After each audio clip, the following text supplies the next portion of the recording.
A single semiconductor fabrication plant on a seismically active island produces over 90% of the world's most advanced processors. If that facility halted operations for 1 year, the global economy could suffer losses exceeding $1 trillion, triggering a depression. This is not a hypothetical scenario but a structural fragility embedded in the global supply chain of modern electronics. Semiconductors have become the foundational capital good of the 21st century. More strategic than oil or steel. Without them, global manufacturing, military systems, financial markets, and artificial intelligence grind to a halt in hours. This documentary dissects the quiet economic war over chip supremacy, where trade policy and factory floors determine geopolitical destiny. We examine the data, the trade dependencies, and the staggering capital flows reshaping the global balance of power. Chapter 1. The Silicon Bottleneck. The global semiconductor market generated $520 billion in revenue in 2023. Industry projections suggest the sector will surpass $1 trillion by 2030, outpacing the GDP of most nations. Yet the supply of cutting-edge logic chips is more concentrated than any other critical industrial input in history. A single corporation, the Taiwan Semiconductor Manufacturing Company, holds nearly 60% of the global foundry market by revenue. For nodes below 7 nanometers, the ones powering smartphones, data centers, and advanced weapons, TSMC's market share exceeds 90%. South Korea's Samsung represents the only other large-scale producer capable of manufacturing at these extreme transistor densities.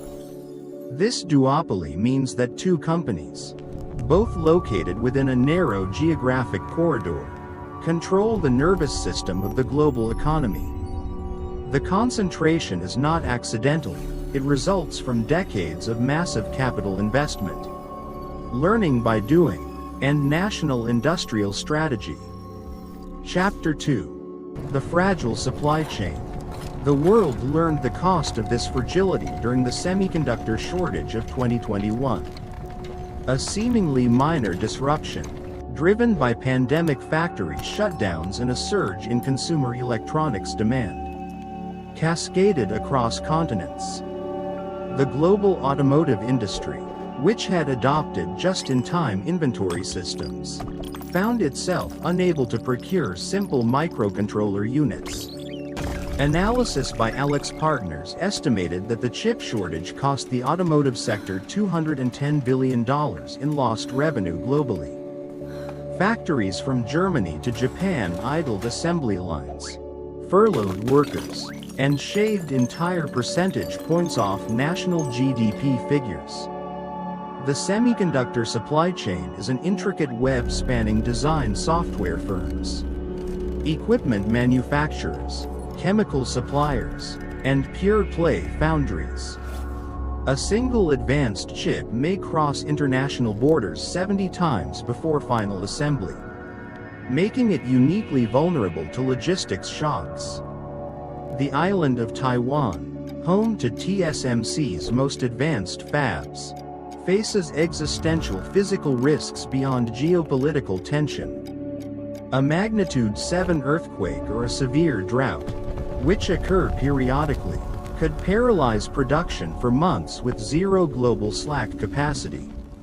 One leading fabrication plant can consume up to 10 million gallons of ultra-pure water daily, a resource increasingly stressed by climate variability.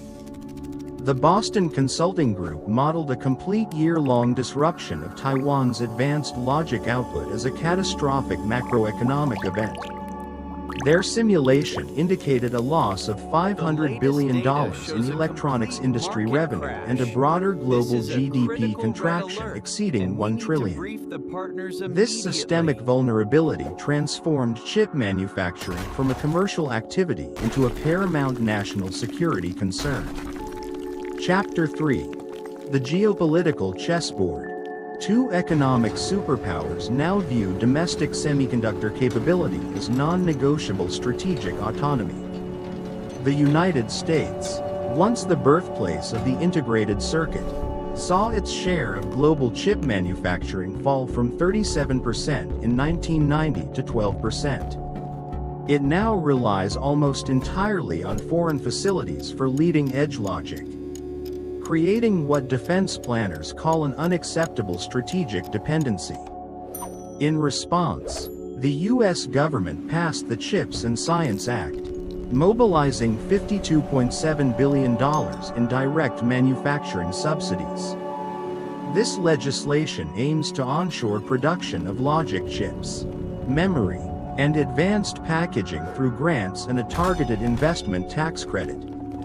Simultaneously, the European Union launched its own CHIPS Act, pledging €43 billion to double the bloc's market share to 20% by 2030. China, the world's largest consumer of semiconductors, imports more chips by value than it does crude oil, a staggering trade imbalance. Its chip import bill exceeded $400 billion in 2021. A drain on foreign reserves and a glaring sign of technological subordination. Beijing's industrial policy has established a labyrinth of state-backed investment funds, collectively deploying over $50 billion to nurture domestic champions. The goal is to raise semiconductor self-sufficiency from roughly 16% to a 70% target, reducing exposure to foreign supply denial. This has transformed the semiconductor landscape into a zero-sum competition for technological sovereignty, complete with export bans and investment screenings. Chapter 4. The Invisible Gatekeeper. At the heart of this war lies a machine no country except the Netherlands can build. The Extreme Ultraviolet Lithography Scanner, produced exclusively by ASML, is a $380 million marvel essential for sub-7 nanometer fabrication. Each device contains hundreds of thousands of components, sourced from a global network of specialized suppliers in optics and precision mechatronics. ASML's monopoly over EUV technology is a choke point that can single-handedly determine which nation gains access to the next generation of computing. Under pressure from national security institutions, the Dutch government imposed export controls preventing the shipment of these machines to Chinese firms. Without EUV lithography, Chinese foundries are forced to use older deep ultraviolet tools and complex multi-patterning techniques, severely limiting performance and yield. This equipment barrier means the technological ceiling for indigenous Chinese chip production is effectively capped, regardless of how much capital is deployed. The largest Chinese contract chipmaker, SMIC, has demonstrated the ability to produce 7-nanometer designs without EUV, but at prohibitively high defect rates. Independent analysis from Tech Insights confirmed the feat. Yet economic viability and mass manufacturing scale remain elusive without ASML's ecosystem. The lithography blockade is the sharpest instrument in the economic containment toolkit, designed to slow China's advances in artificial intelligence and military supercomputing. Chapter 5. The Decoupling Dilemma. The United States has progressively tightened restrictions on the sale of advanced chips and manufacturing tools to Chinese entities. The Bureau of Industry and Security added leading Chinese tech firms to the entity list, banning the supply of components critical for high-performance computing. Specifically, the latest export rules impose a ceiling on the processing power and interconnect bandwidth of chips that can legally be shipped without a license. In retaliation, China has imposed export controls on gallium and germanium, two minor metals essential for compound semiconductors and fiber optics. This tit-for-tat trade fragmentation is bifurcating the global technology stack into two distinct, Incompatible ecosystems. Multinational corporations must now design separate product lines, one featuring leading-edge chips for Western markets and another with legacy nodes for China. Research from the Semiconductor Industry Association warns that full decoupling would cost the U.S. industry up to $83 billion in annual revenue. A substantial portion of that lost revenue funds the research and development cycle that fuels Moore's Law, threatening the industry's long-term innovation trajectory. China's response has been to accelerate an indigenous ecosystem, pouring billions into homegrown chip design architectures like RISC-V to bypass Western intellectual property. State-subsidized firms are rapidly building a self-reliant supply chain for mature node chips, where vast scale can offset technological inferiority in cost-sensitive markets. This decoupling is not a clean break but a messy, costly divorce that injects massive inefficiencies into global supply chains. Chapter 6. The Cost of Fragmentation. The economics of the semiconductor industry have been built on a deeply integrated global division of labor. One wafer produced in a Taiwanese fab may contain designs from a California company, manufactured with Japanese chemicals on a Dutch machine. The push to duplicate every element of this chain across different regions carries an enormous price tag that ultimately feeds into consumer inflation. A single leading-edge fabrication plant now costs between $20 and $30 billion, representing one of the most capital-intensive undertakings in human history. The IMF estimates that geoeconomic fragmentation could reduce global GDP by 0.2% in the short term and up to 7% in severe scenarios. A significant driver is the duplication of research and development and the loss of economies of scale in capital equipment manufacturing. Global semiconductor R&D spending reached $86 billion in 2022. A figure that must now be partially replicated across competing blocks. The talent bottleneck is equally acute. The United States alone projects a deficit of up to 90,000 skilled semiconductor workers by 2030, according to Oxford Economics. South Korea, Taiwan, and Japan face similar demographic headwinds, with aging workforces and insufficient graduates in advanced material science and electrical engineering. Compounding this, the vast water and stable energy demands of leading-edge fabs impose physical constraints on where new facilities can be sited. Governments are engaging in a subsidy arms race, collectively committing over $300 billion globally to lure foundries, potentially leading to overcapacity in mature nodes. While competition breeds resilience, the short-term consequence is a steep rise in the blended cost per transistor for the first time in a decade. Chapter 7. The New World Order of Chips. The landscape is being redrawn from a single hub to a distributed network of regional semiconductor clusters. The United States is witnessing a historic construction boom in Arizona, Ohio, and Texas, led by TSMC, Intel, and Samsung, subsidized by federal funds.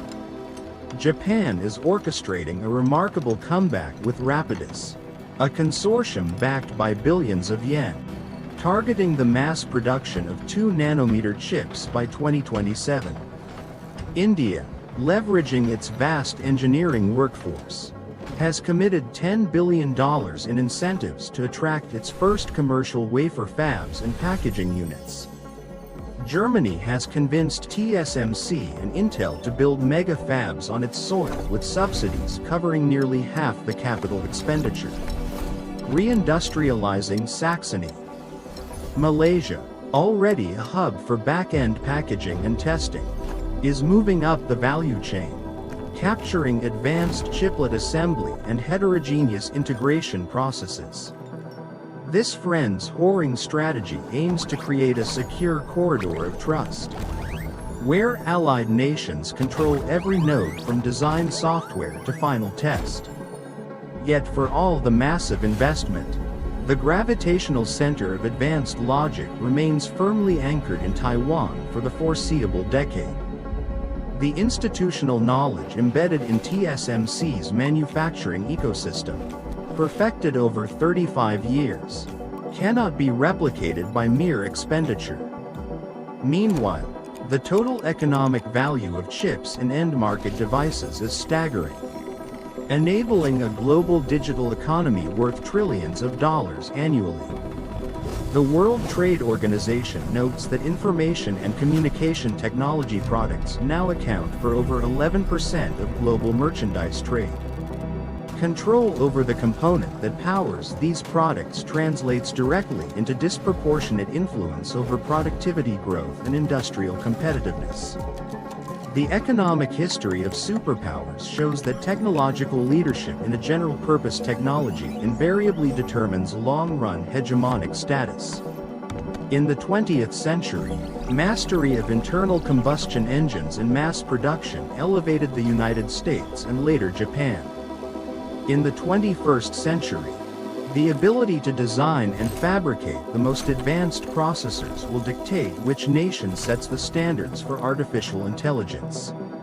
Advanced chips are the primary factor of production for autonomous weapons, real-time surveillance grids, and complex financial models that manage sovereign debt. A nation that cannot produce or securely access these chips cedes sovereignty over its own defense infrastructure and its most valuable intellectual property. Consequently, the semiconductor war is not merely a trade dispute, it is a structural transformation of the global economic architecture. The International Monetary Fund has revised its models to include technology bifurcation as a top risk to medium-term global financial stability. The data suggests that decoupled supply chains lead to persistent inflationary pressures and a reduced rate of diffusion for productivity-enhancing innovations. This shift toward techno-nationalism stands in stark contrast to the neoliberal globalization that defined the post-Washington Consensus era. Central banks, when assessing interest rate paths, must now incorporate the structural cost pressures emerging from disaggregated chip supply chains. The price elasticity of semiconductor demand is remarkably low, meaning end users absorb cost spikes driven by geopolitical risk premiums. This translates into a persistent drag on real household incomes globally, as the deflationary force of Moore's law loses its momentum. Chapter 8. The Final Substrate. The global semiconductor war is quietly deciding the next superpower by redefining what economic and military power means. Power is no longer solely a function of aircraft carrier fleets or nuclear arsenals, but of foundry capacity at the atomic scale. The nation that dominates the advanced packaging of chiplets, integrating logic, memory, and sensors, will own the platform for ubiquitous computing. Consider the scale of intellectual value. A single silicon wafer full of 3-nanometer chips can be worth over $100,000. A modern electric vehicle contains over 1,000 chips, making the auto industry entirely a derivative demand sector of the semiconductor sector.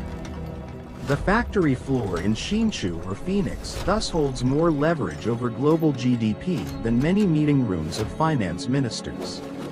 Economic sanctions have evolved beyond freezing dollar reserves to throttling the inflow of field-programmable gate arrays and graphics processing units.